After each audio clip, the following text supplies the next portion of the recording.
지난 연말에 우리 이호은 목사님께서 저에게 목사님 새해 인사하실 때 강단에서 좀 조심하셔야 될 것 같아요. 그런데 왜 그런가 했더니 여러분 2016년 병신년이 밝았습니다.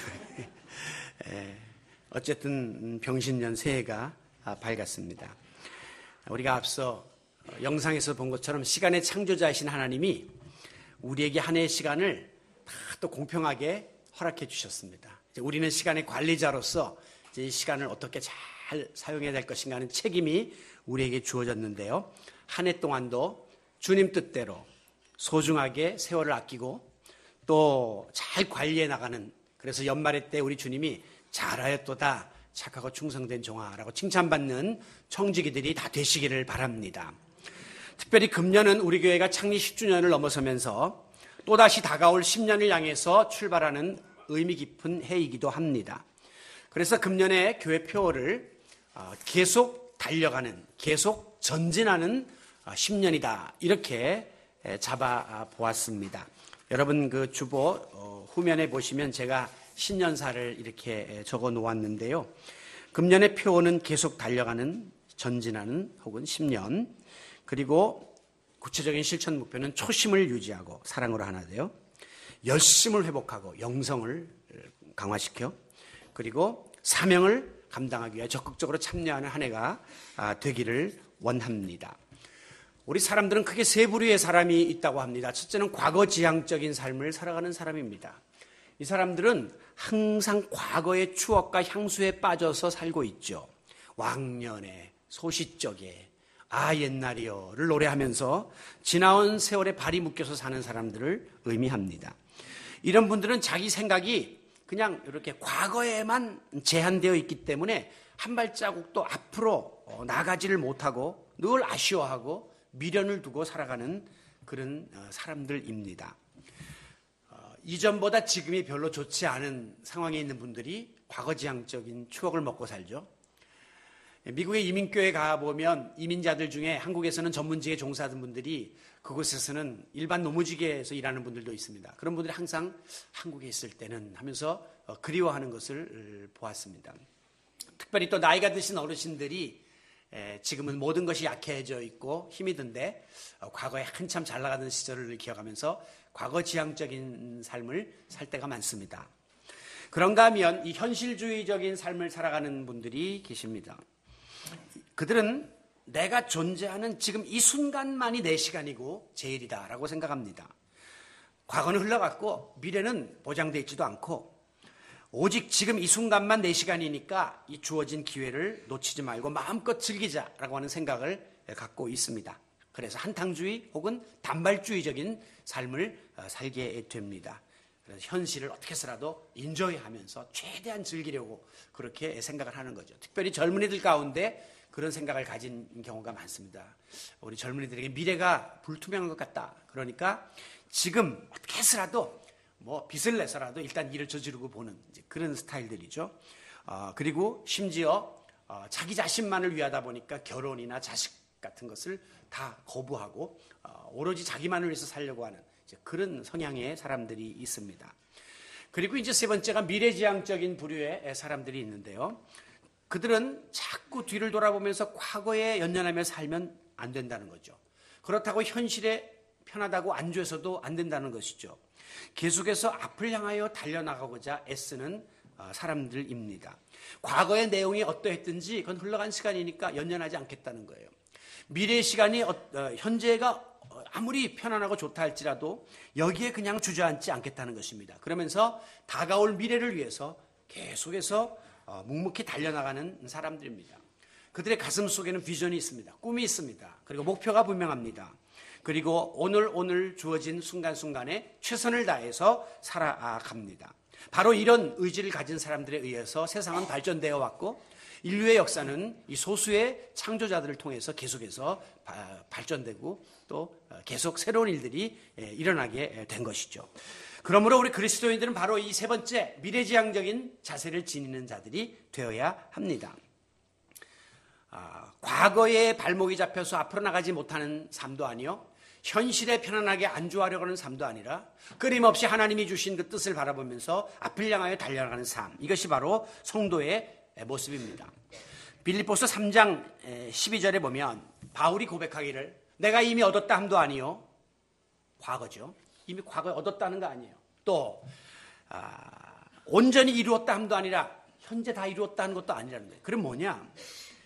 내가 그리스도 예수께 잡힌 바 된 그것을 위하여, 그것을 잡으려고 달려가노라. 지금도 계속해서 미래를 향하여 달려가야 할 성도의 자세를 교훈하고 있습니다. 하나님께서 이스라엘 백성들을 출애굽시키셨습니다. 궁극적인 목표가 어디입니까? 그들을 적과 꿀이 흐르는 가나안 땅으로 인도해 드리기 위해서 애굽에서 끌어내 주신 거예요. 그런데 이스라엘 백성들은 조금만 어려움이 생기면 그만 그 자리에서 주저앉거나 혹은 다시 애굽으로 돌아가자, 차라리 애굽에서는 고기 국물이라도 먹지 않았느냐 하면서 자꾸 뒤로 돌아가고 과거로 돌아가려고 했습니다. 그 결과 이 불신앙의 1세대들은 하나님이 약속하신 딱 가나안에 들어갈 수가 없게 되고 말았죠. 그렇습니다. 히브리서 10장 38절에 보면 또한 뒤로 물러가면 내 마음이 그를 기뻐하지 않는다 라고 말씀했어요. 빨리 돌려주셔야 돼요. 네, 뒤로 물러가면, 뒤돌아보면 하나님이 그들을 기뻐하지 않는다는 거예요. 그러면 물러가는 자들의 종말은 뭐냐? 멸망할 자가 된다는 겁니다. 물러가면 끝장나요. 가나안 땅에 못 들어가고 광야에서 죽을 수밖에 없게 된다는 것이죠. 여기서 뒤로 물러간다는 말의 뜻은 후퇴한다, 철회한다, 혹은 뒤에서 끌어당긴다, 그런 의미를 지니고 있습니다. 우리가 처음에 세웠던 계획과 목표가 있어요. 가다 보니까 힘들어요, 어려워요, 장애물이 생겨요. 그렇다고 해서 그냥 포기하고 접어서는 안 된다는 것입니다. 가다가 아니 가면 그 출발한 것만도 못한 그런 일이 되고 말기 때문이에요. 심지어 어떤 사람은 자기만 주저앉을 뿐 아니라 다른 사람에게도 아유 간도 너도 틀렸어 하면서 상대방까지 다 끄집어내리려고 하는 사람들이 있는데 이것은 바른 자세가 아닙니다.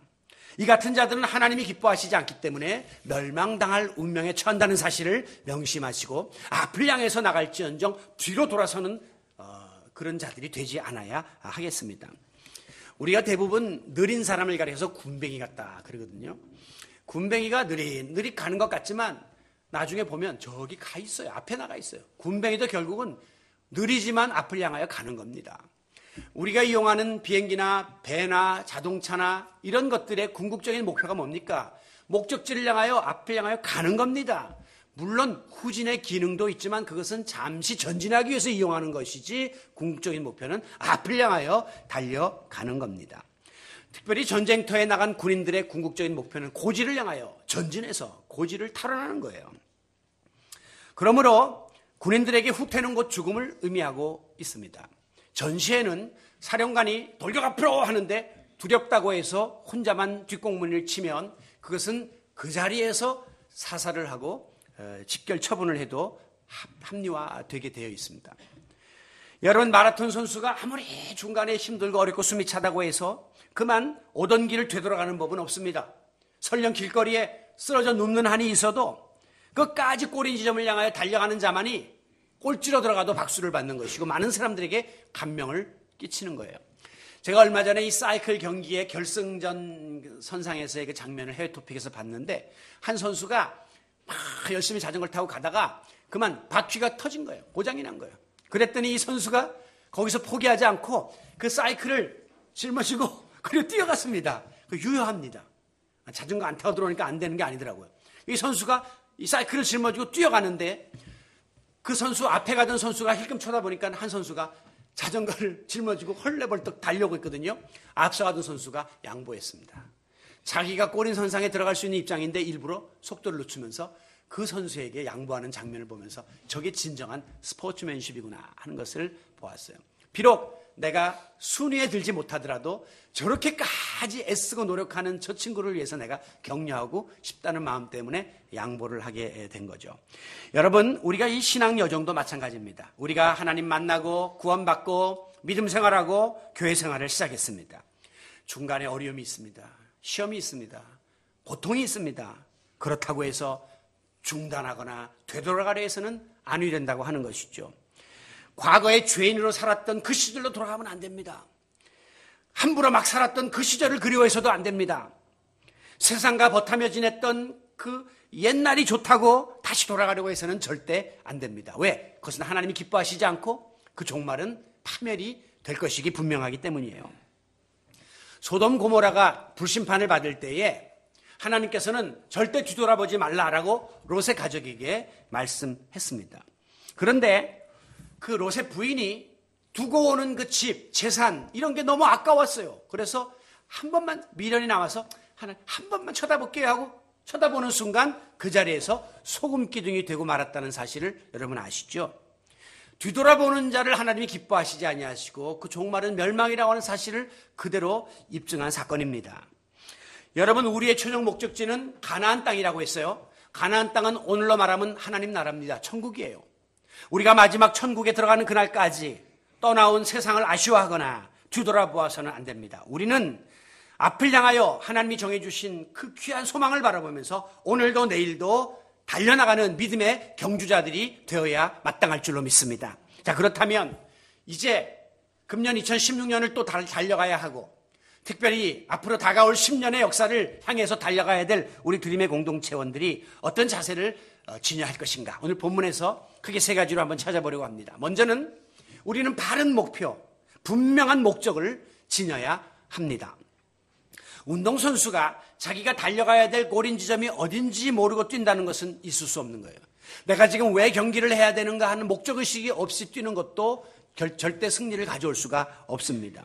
정확한 목표 지점이 있고 이 경기를 통해서 내가 금메달을 따야 된다고 하는 목적이 있고 그것을 통해서 내가 우리 가족을 부양하고 나라의 명예를 안겨야 되겠다고 하는 어떤 목적이 있는 사람이라야 길을 쓰고 달려가게 되어 있다는 것이죠. 실제로 올림픽 경기에서요, 육상 경기가 벌어졌는데 각자 레인이 있는데 한 선수가 흥분한 나머지 다른 옆에 레인으로 뛰었습니다. 실격당했습니다. 마라톤 경기를 하는데요, 단 한 점을 엉뚱한 데를 돌아왔습니다. 그 사람도 실격당했습니다. 전에 북한 선수가 올림픽에서 금메달을 땄습니다. 사격에서. 그런데 그 인터뷰를 하는데요, 그 선수가 뭐라 했냐면 소감을 한마디 말씀하셨더니 어버이 수영님께서 교시하신 대로 원수의 심장을 쏘는 심정으로 방아쇠를 당겼습니다. 이 인터뷰가 난리가 났습니다. 아니, 이 신성한 스포츠맨십이 어긋나는 정치적인 발언이고, 예? 아니, 이 원수의 심장, 사람 죽이는 마음으로 내가 이 총을 쐈다니 이게 사격 경기지만 올바른 정신이 아니죠. 목적이 위배된 거예요.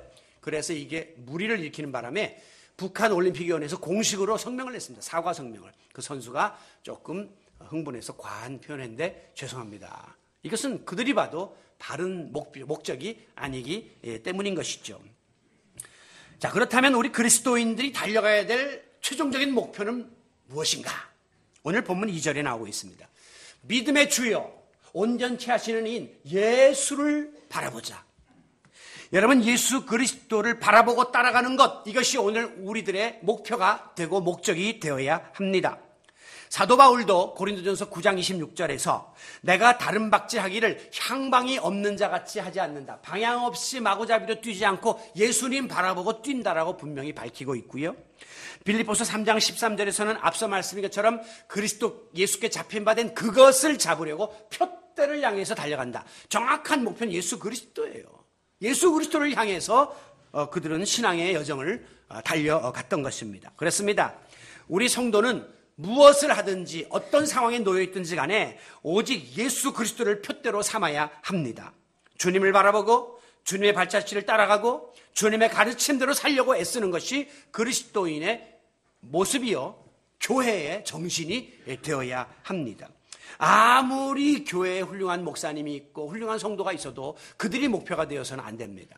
아무리 교회에서 여러분이 누리는 인간적인 유익이 있다 할지라도 그 재미로 교회 가서는 절대 안 된다는 거예요. 우리는 오로지 살아계신 하나님 그리고 예수 그리스도 성령의 인도를 따라 살기를 다짐하고 그 예수 그리스도를 바라보면서 오늘도 하나님 전에 달려나오셨고 금년도 또 앞으로 10년도 힘있게 달려나가는 우리 드림의 공동체가 되시기를 바랍니다. 중간에 어려움이 있을 수 있습니다. 교회도 인간들의 모임인지라 낙심하고 실망을 주는 부분이 있습니다. 성도 간에 상처를 주고받거나 목회자로 인하여 여러분이 낙심하는 순간이 있을 수 있어요. 그러나 그 어려움과 갈등은 그냥 그 어려움일 뿐이에요. 그것 때문에 목표가 변경되거나 변질돼서는 절대 안 된다고 하는 것입니다. 우리가 이 사사로운 문제들 때문에 커다란 목표를 수정하거나 흔들리는 이런 자리에 빠져서는 아니 될 것입니다. 우리가 부르는 복음 찬양에 보면 사람을 보며 세상을 볼 땐 만족함이 없었네. 당연하죠. 사람이 무슨 우리에게 진정한 만족을 줍니까? 세상이 무슨 우리에게 진정한 기쁨을 가져다 주겠습니까? 그래서 그 다음에 뭡니까? 나의 하나님 그분을 볼 때 나는 만족하였네. 사람들은 나에게 실망을 주고 세상은 우리에게 만족감을 주지 못하지만 하나님을 바라보니 하나님이 주시는 참된 기쁨과 감사와 만족이 우리의 마음에 충만하기 때문에 우리는 오늘도 예수를 바라보며 달려가야 하는 것입니다. 돛담배가 항해를 하는데 바람의 영향을 받죠. 파도의 영향을 받죠. 그래서 때로는 항로를 이탈할 수도 있습니다. 또 물이 들어와서 파손의 위기에 빠질 수도 있습니다. 그러나 배가 도달해야 될 그 항해의 목적지를 바꾸는 것은 아닙니다. 다시금 그 어려움을 극복하고 최종 목적지까지 순항을 해야 하는 것이 돛담배의 하나의 목표예요. 여러분, 오늘 우리에게 세월이 혹은 어떤 환경이 혹은 어떤 조건이 여러 가지 우리를 가로막지만 우리는 거기에 개의치 아니하고 불변의 목표를 가지고 불변의 목적을 가지고 끊임없이 달려가야 합니다. 바로 변하지 않는 목표, 변하지 않는 목적을 일컬어서 우리는 소위 본질이라고 합니다. 본래 지니고 있는 그 성질을 뜻하는 것이에요. 여러분, 오늘 우리 교회가 또 여러분이 지니고 있는 신앙이 이 급변하는 시대 속에 살면서 많은 도전을 받고 있습니다. 기독교 역사 200년 역사 속에서 2000년 역사 속에서 오늘날과 같이 다양하고 아주 교묘한 도전을 받았던 시대는 없었습니다. 그런데 중요한 것은 세상 풍조는 나날이 갈리지만 하루가 멀다 하고 뒤집어지지만 우리가 믿는 신앙의 본질은 그때나 지금이나 2000년 전이나 지금이나 변함이 없는 것입니다. 교회는 그렇기 때문에 본질을 지키고자 하는 분명한 목표만 가지면 그 안에서 일어나는 여러 가지 비본질적인 문제는 아무것도 아닌 것이에요. 오늘 한국교회가 고민하고 어려움을 경험하는 그 이유 중에 하나는 비본질이 본질을 엎어버린 거예요. 별거 아닌 것 때문에 교회가 그냥 깨지고 별거 아닌 것 때문에 아주 그냥 있을 수 없는 일들이 일어나는데 이것은 본질을 상실한 교회의 모습이 아닐 수 없습니다. 우리 드림의 교회는 본질을 지키고자 하는 분명한 목표를 가지고 있습니다. 이 본질을 지킨 것을 방해하는 그 어떤 사람의 세력도 그 어떠한 세상의 세력도 우리는 막아설 것입니다. 작든 크든 개의치 아니하고 본질을 지키는 이 정신 하나만은 목숨을 걸고 목회자인 저부터 지켜나갈 것입니다. 그렇기 때문에 오늘 우리는 내 삶의 목표가 되시고 나의 모든 것이 되시는 예수 그리스도만 바라보면서 또다시 시작되는 2016년을 힘있게 달려가고 우리 교회에 허락하실 또 다른 10년을 향해서 출발을 해나가는 본질을 지키는 다른 목표를 가진 예수 그리스도를 바라보는 성도 여러분들이 되시기를 바랍니다. 두 번째는 우리는 이 중간에 있는 장애물들을 극복해 나가야 합니다.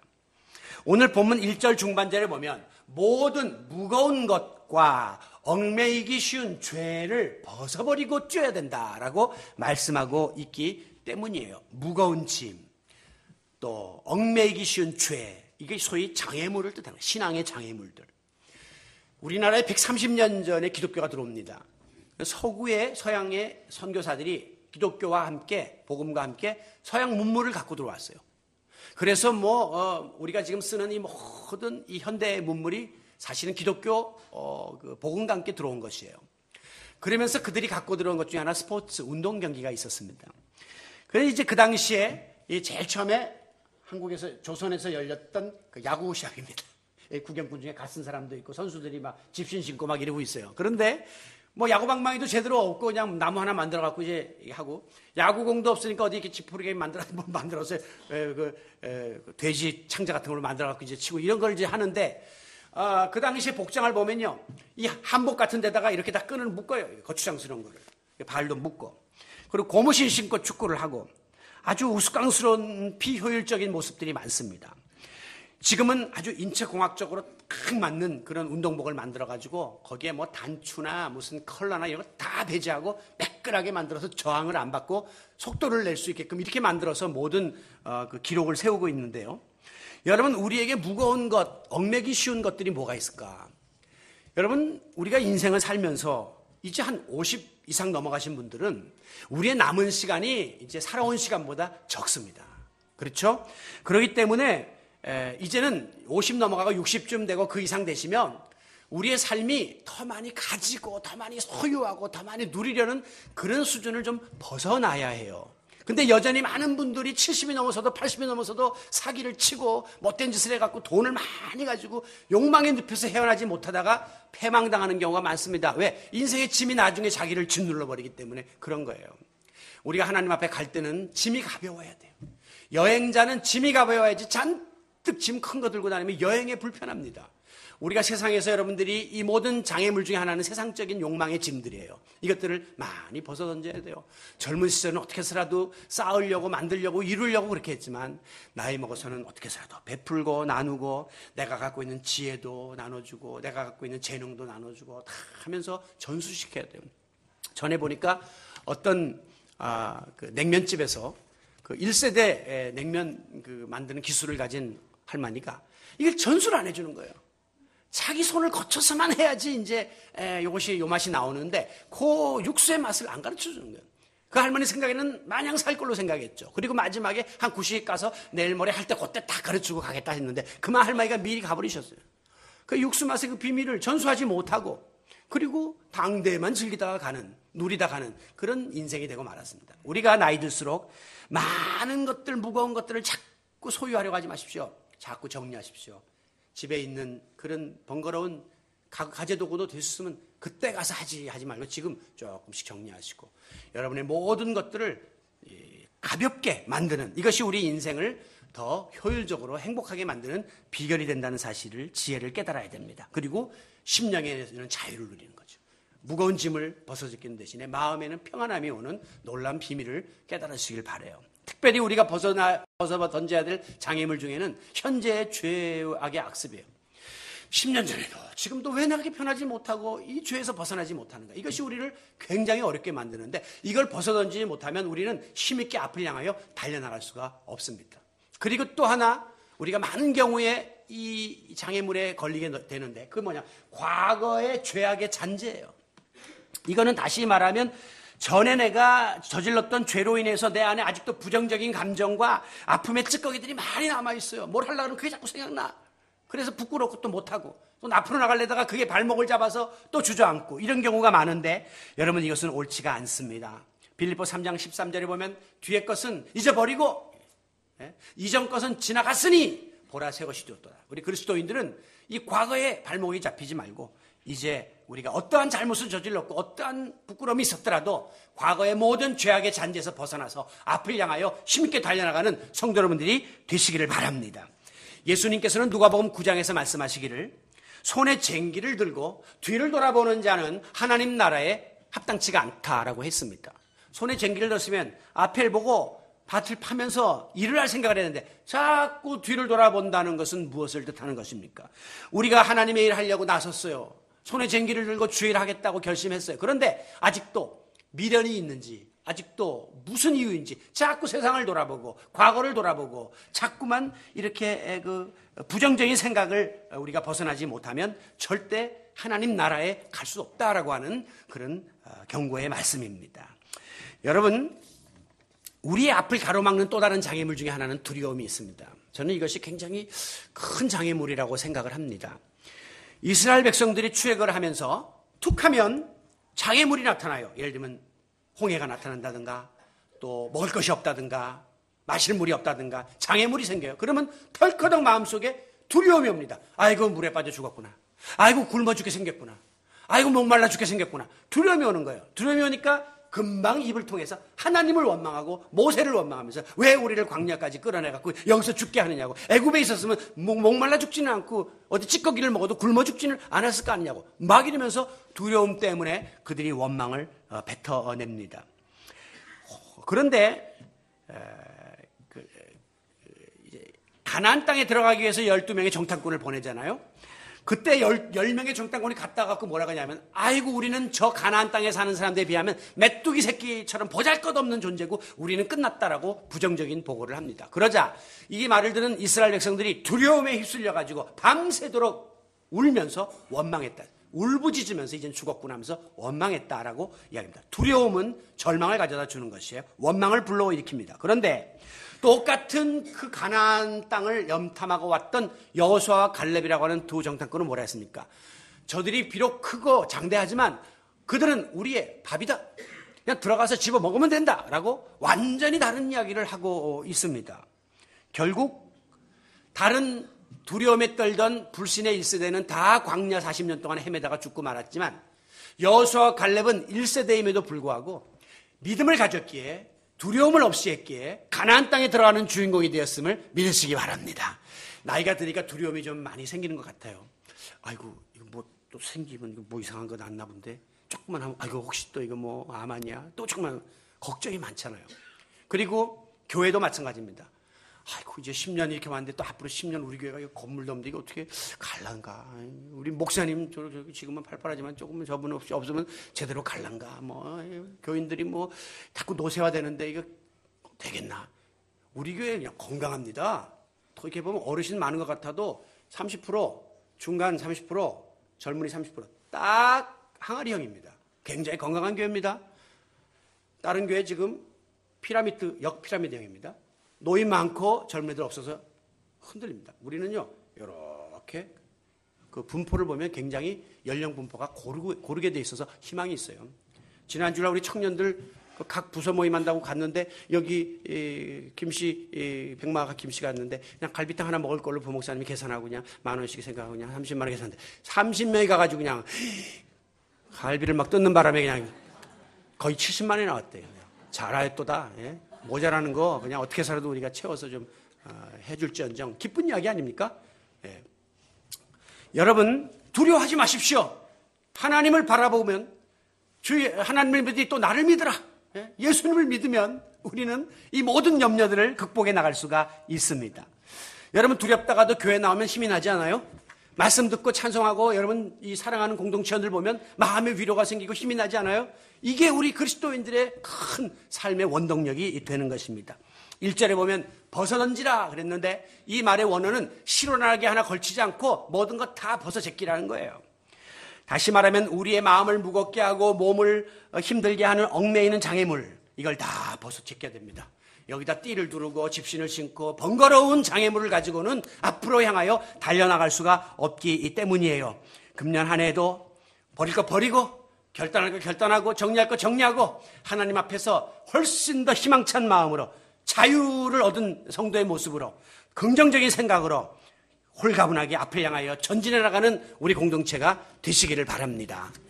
자, 마지막 우리가 가져야 될 자세가 무엇일까요? 그것은 바로 끝까지 참고 견뎌야 합니다. 1절 하반절 인내로서 우리 앞에 당한 경주를 하며 인내가 중요하다는 거예요. 2절 중반절 그 앞에 있는 기쁨을 위하여 십자가를 참으사 이건 예수님이 인내했다는 거예요. 3절 하반절 자기를 거역하신 이를 참으신 이를 생각하라 예수님을 뜻하는 겁니다. 이 3절 내내 인내 참았다 이 이야기가 계속해서 나오고 있습니다.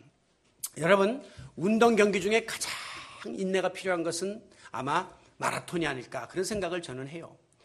이게 42.195km를 2시간 이내에 주파를 하는데 정말 다른 거는 뭐 다른 선수가 있어서 같이 협력을 하거나 뭐 어떻게 대화도 하고 뭐 할 수 있지만 혼자서 긴 시간을 긴 거리를 뛰어야 되는 거거든요. 참 피눈물이 필요한 자기 자신과의 싸움이죠. 그래서 이 마라톤 경기를 올림픽에 꽂히라고 해요. 그리고 마지막 폐막식 때 다 들어옵니다. 그래서 멀개관을 씌워주잖아요. 그만큼 이게 아주 참 인내가 필요한 그런 경기입니다. 마찬가지로 인내는 그런 운동 경기뿐만이 아니라 우리 인생살이 또 신앙의 여정에 있어서 제1의 필수 조건입니다. 여러분 이 세상에 100% 항상 삶이 순탄하고 형통한 사람은 없어요.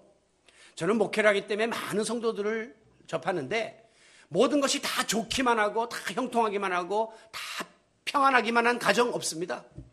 조금만 들어가 보면 다 나름대로 어려움이 있고 고통이 있고 짐이 있죠. 최근에 뭐 재벌 집안의 그 여러 가지 일들이 벌어지는 것도 보세요. 그 돈이 많고 한국의 재계 5위라도 들어가 보면 다 가정에 어려움이 있고 아이들이 어려움이 있고 복잡한 문제들이 다 있단 말씀이에요.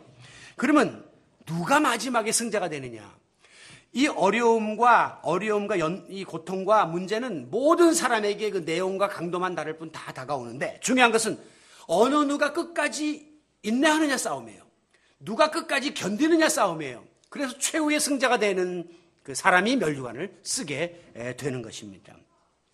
이와 같은 인내에 있어서 가장 어려운 부분을 꼽으라면 그것은 바로 자신과의 싸움입니다. 참 사람이 달나라의 로켓을 쏘아 올리고 원자탄을 만드는 인간인데도 자신을 컨트롤하지 못하는 한계를 가진 것이 참 아이러니컬해요. 그러나 자신을 다스리는 일이 가장 힘들고 어려운 것이에요. 그래서 오늘 본문 1절 하반절을 보면 우리 앞에 당한 경주를 경주하며, 이 말은 내 앞에 당한 경주를 내가 감당해야 된다는 거예요. 이건 부모가 할 일도 아니고 남편이 할 일도 아니고 아내가 할 일도 아니고 내가 스스로 이 문제를 풀어가야 될 이 과제가 있다고 하는 것입니다. 수신제가 치국평천하라 하는 말이 있습니다. 먼저 자기 자신을 다스릴 수 있는 사람이라야 그 다음에 가정도 다스리고 나라도 다스릴 수 있다는 것이에요. 그래서 보면은 많은 이들이 국가의 대사의 일을 맡기 직전까지 갔다가 그만 자기 자신이 벌려놓은 여러 가지 그 웅덩이에 빠져가지고 그 일들을 다 놓치는 그런 걸 많이 보지 않습니까? 바로 자기 자신을 컨트롤하는 데서부터 실패하는 사람들은 마지막에 다 무너져 내릴 수밖에 없는 겁니다. 그래서 고린도전서 9장 25절에 보면 이 일을 다투는 이마다, 즉 승리하기 원한다면 모든 일에 절제하라 그랬어요. 절제라는 게 소위 셀프 컨트롤이에요. 자기를 다스려 나가라고 하는 것입니다. 언젠가 금메달리스트가 메달을 딴 이후에 인터뷰를 합니다. 자, 이제 뭘 제일 하고 싶어요? 그랬더니 그 젊은 어찌 보면 어린 금메달리스트가 떡볶이 먹고 싶고요. 잠시껏 며칠 동안 자고 싶습니다. 그렇게 이야기합니다. 무슨 뜻입니까? 먹고 싶은 거 다 먹고 자고 싶은 거 다 자고 하고 싶은 거 다 하고 절대로 경기 승리 못한다는 겁니다. 자기 자신과의 끊임없는 싸움을 했다는 거예요. 여러분 마찬가지로 우리 신앙생활과 교회 생활의 적도 멀리 있는 것이 아닙니다. 바로 나 자신입니다. 내가 나를 못 다스리기 때문에 내가 문제를 일으키고 내가 나를 못 다스린 데서부터 다른 사람과의 관계가 어긋나는 것이지 자꾸 다른 데서 책임을 찾는 것은 지혜로운 자세가 아니에요. 그러므로 우리는 절제를 통한 인내의 힘을 길러나가야 합니다. 인내는 자기 자신과의 싸움뿐 아니라 외부의 공격을 막는 데도 큰 힘이 됩니다. 격투기 선수가요, 연습을 할 때, 훈련을 할 때 상대방 공격하는 훈련만 하는 게 아니에요. 자기 맞는 훈련도 합니다. 맷집을 기르고 턱에 힘을 기르고 해서 방어 훈련도 하는 거예요. 그렇기 때문에 인내하면 자기도 다스릴 수 있고 또 공격도 막는 그런 일석이조의 효과가 주어지게 됩니다. 예수님께서도 오늘 본문 2절 중반절에 보면 십자가의 고난을 참고 인내했다 그랬어요. 예수님이 그 십자가의 그 어마어마한 고통인데 이거를 참았어요. 왜? 그 참았기 때문에 예수님은 부활의 기쁨을 누리게 되었고 참았기 때문에 예수님은 하나님 나라 보좌 우편에 앉으셨느니라 라고 본문은 기록하고 있습니다. 그 밑에 보면 예수님은 죄인들이 자기에게 거역한 일도 참았다 그랬어요. 예수님이 십자가에 달릴 때 많은 사람들이 와서 예수를 조롱하고 침을 뱉고 채찍으로 때리고 옷을 벗겨서 옷을 찢고 조롱하고 희롱했습니다. 예수님이 십자가상에서 이놈들 하나님이 천군 천사를 보내서 멸망을 당할 것이야 라고 했으면 무너졌어요. 하나님의 계획. 근데 예수님이 주여 저들을 용서하시옵소서 하는 일을 몰라서 그렇습니다. 품었어요. 참았어요. 그래서 예수님은 구원의 역사를 이루실 수 있었던 거예요. 오늘 내적인 외적인 공격을 인내하는 이 훈련을 예수님이 늘 평상시부터 해왔기 때문에 이 결정적인 순간에 이 일을 감당할 수 있었던 겁니다. 인내는 갑자기 한순간에 되는 게 아닙니다. 우리가 끊임없는 신앙 훈련을 통해서 이걸 터득해 나가야 해요. 여러분들이 그냥 쉽게 성질을 내던 분들도 신앙생활을 통해서 금년에는 더 그 성질 아예 내지 말라는 건 무리한 이야기고 1년에 10번 내던 거 5번으로만 좀 줄이시는 거예요. 훈련이에요. 그럼 내년에는 4번으로 줄 수 있어요. 언젠가 여러분의 모습이 주님 닮은 모습으로 성화되어서 정말 어떤 어려움이 와도 그저 미소 지으면서 그저 품을 수 있는 그런 자리까지 우리가 훈련을 통해서 인내의 꽃을 피우게 되는 것이죠. 여러분 올림픽에 나가는 선수들이 훈련은 4년 이상 합니다. 죽어라고 합니다. 일생에 그 한 번밖에 나가기 힘들거든요. 젊은 시절에 그 나이가 있기 때문에. 그런데 나가서 게임하는 거 보면요. 수영이나 뭐 육상 같은 거 보면 몇 초예요, 몇 초. 몇 초 만에 그냥 판가름이 나는 겁니다. 호주의 어떤 유도 선수가 유도 연기에 나갔다가 6초 만에 나가 떨어졌습니다. 어퍼매치를 팍 하니까 나가서 착착착 하다 잡혔는데 순간 그냥 나가가지고 그 선수가 나중에 울면서 뭐라고 고백했냐면 눈 깜짝할 사이에 내 몸이 공중으로 붕 뜨는 느낌을 받는 순간 내가 지난 4년 동안 피눈물 나며 노력했던 그 모든 수고가 산산조각이 나고 말았다. 4년의 노력이 6초 안에 끝장났다는 거죠. 이것은 뭘 보여주는 것입니까? 이 끝까지 하는 일이 참 어렵다는 겁니다. 지키는 일이 어렵다는 것이에요. 우리의 영적 전쟁에서도 인내를 지키는 것은 한순간에 날아갈 수 있습니다. 그렇기 때문에 끝까지 방심해서는 안 돼요. 종료 휘슬이 울리기까지 우리 그리스도인들은 하나님께서 마지막 하나님 나라에서 잘했다라고 안겨주는 그 순간까지 우리는 끊임없이 최선을 다해 달려가야 합니다. 그러므로 인내의 핵심은 믿음을 굳게 지키는 데 있습니다. 믿음을 굳게 지킨다는 것은 믿음에 굳게 붙어서 믿음을 굳게 붙잡고 떨어지지 않는 것을 말하는 거예요. 어떤 상황에서도 믿음이 있으면 인내할 수 있습니다. 믿음이 있으면 극복할 수 있습니다. 그렇기 때문에 믿음의 줄 놓지 말고 계속해서 앞을 향하여 달려나가는 우리 성도 여러분들이 되시기를 바랍니다. 선을 행하되 낙심하지 아니하면 때가 이르면 거둔다 했사오니 우리가 끊임없이 때가 이르기까지 하나님이 주신 그 사명들을 감당해 나가야 할 것입니다. 말씀을 맺을까요? 여러분, 우리가 이와 같이 참 앞을 향하여 달려나가는 일, 이것은 굉장히 어려운 일입니다. 누누이 말씀드리지만 신앙생활이 물론 기쁘고 즐겁고 행복한 부분도 있으나 본질적으로 신앙의 길은 어려운 겁니다. 왜? 예수님이 나를 따르려거든 자기를 부인하고 자기 십자가를 지고 나를 따르라. 예수님이 십자가에 올라타고 나를 따르라 하지 않았어요. 십자가를 져야 되기 때문에 본질상 신앙의 길은 어려운 길이요. 그래서 저는 신앙의 여정을 고난의 여정이다, 그렇게 표현해 봅니다. 신앙의 여정은 끊임없는 고난의 여정이고 영적 전쟁은 편안할 수가 없어요. 한순간도 방심하면 큰일 나요.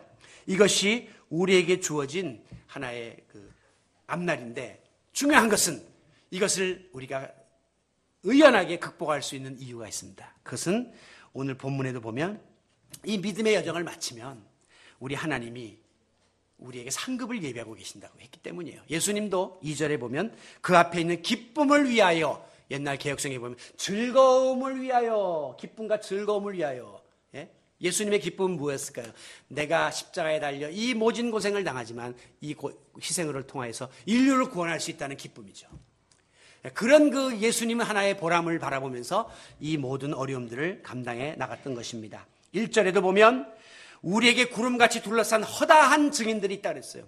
이미 이 과정을 잘 감당하고 하늘나라에 하나님 우편에 앉아 있는 많은 믿음의 증인들이 있습니다. 그들은 오늘도 우리를 향해서 열심히 이 믿음의 경주를 감당하거라. 그러면 당신들도 머지않아 우리와 함께 이 믿음의 증인의 반열에 동참하게 될 것이라고 우리를 격려하고 있습니다.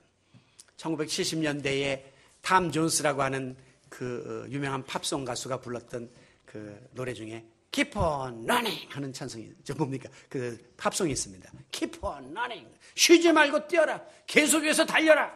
저는 우리 드림의 교회가 10년 곱이 넘어오고 또 이제 10년을 향해서 가는데 하나님 여기 안주하지 말게 하시고 정체되지 말게 하시고 쉬지 말고 뛰어가는 공동체가 되게 해주시옵소서. 뒤에 있는 것은 잊어버리고 앞에 있는 것을 잡으려고 하나님이 예비하신 부르심의 상을 바라보면서 그 10년의 표대를 향하여 힘있게 달려나가는 믿음의 동반자들이 다 되시기를 예수 그리스도의 이름으로 축원합니다.